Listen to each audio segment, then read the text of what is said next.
Welcome back to the channel, everyone. I'm so happy you're here, and we officially hit 100 subscribers. That honestly means so much to me. So thank you for being here and growing right along with us. To celebrate both this milestone and the first day of spring, we took a trip to our local garden center and came back inspired, motivated, and ready to get our hands in the dirt. Today's focus was getting some of our favorite crops into the ground: chocolate bell peppers, tomatoes, and watermelon, and really setting the tone for a successful growing season. Before we planted anything, we had to start with the foundation, which is the soil. We went ahead and plowed the ground to loosen everything up. This step is super important because when your soil is compacted, roots struggle to spread and grow properly. By loosening it, you're basically giving your plants room to breathe, expand, and build strong root systems right from the start. Once the soil was nice and workable, we moved on to one of the most important steps, adding fertilizer. And listen, this is something you do not want to skip. Fertilizer helps give your plants the nutrients they need early on. We made sure to mix that into the soil before planting. Now it was finally time to plant. We started with our chocolate bell peppers. When planting peppers, spacing really matters. You don't want to overcrowd them because they need airflow and room to grow. So we made sure to give each plant its own space, gently placing them into the soil and covering the roots, without packing the dirt too tight. Next up were the tomatoes. Tomatoes are one of those plants that love to be planted deep. So instead of just planting them at the surface level, we actually buried part of the stem. This helps them develop even more roots along that buried stem, which leads to a stronger, more stable plant in the long run. Trust me, it makes a difference. Then came the watermelon, which I'm really excited about.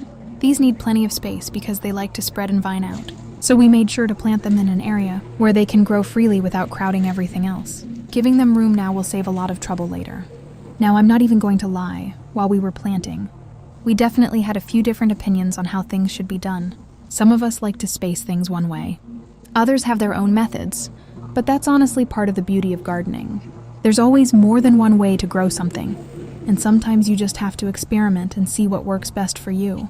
After we got everything in the ground, we made sure to water it all really well. This first watering is crucial because it helps settle the soil around the roots and gives the plants a strong, hydrated start. You don't want to just lightly sprinkle them. You want to water deeply so it reaches down to those roots. It feels so good knowing we've started the season off right, but we didn't stop there. I'll be there for the highs and lows, give you mine if your heart gets broke. By your side when you're all alone, I will be there. When you're down and down, I get luck. Things got tough and you've had enough. When you fall down, I'ma pick you up. I will be there. I'll be there, I'll be there, I'll be there for you.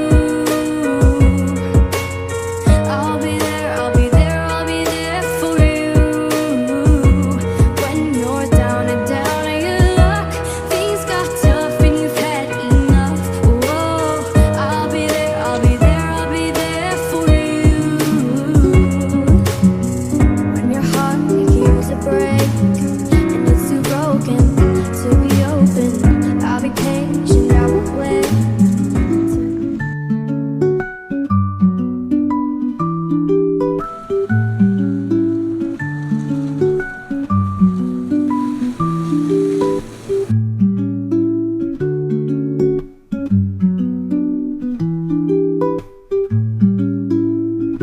We also decided to take things a step further this year by adding artificial, man-made flower beds throughout the garden to attract pollinators like bees and butterflies.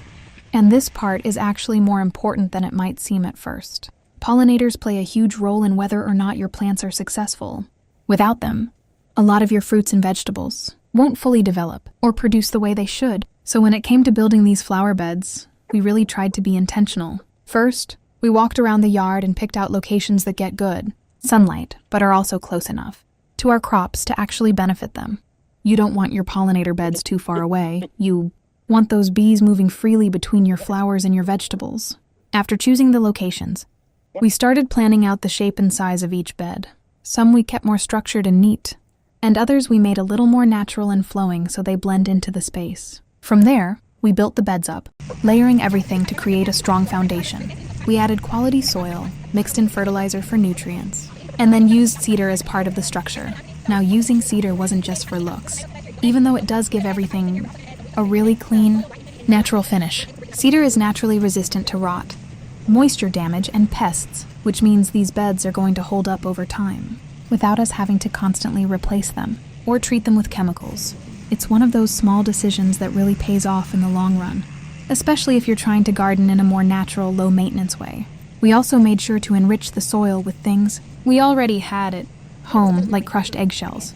Eggshells are a great source of phosphorus and calcium, both of which support strong root development and overall plant health. Plus, they can help improve soil structure over time. It's such a simple addition, but it makes a difference. And it's a reminder that you don't always need to go out and buy expensive products to have a thriving garden. As we finished everything up, you could really see the transformation happening. I think these flower beds turned out amazing. They add color, structure, and intention, and I already know the bees and butterflies are going to love it here. We even added a couple more beds around the garden and near our mailbox just to give everything a little facelift, and it completely changed the feel of the space. It went from just a garden to something that feels alive, welcoming, and full of energy. Now we're setting ourselves up for a garden that's not only productive, but balanced, where everything works together. The flowers support the pollinators support the crops, and it all comes full circle. Thank you so much for joining us today and being part of this journey. And if you enjoyed this video, please consider subscribing. It truly helps the channel grow, just like our garden. I'll see you in the next one.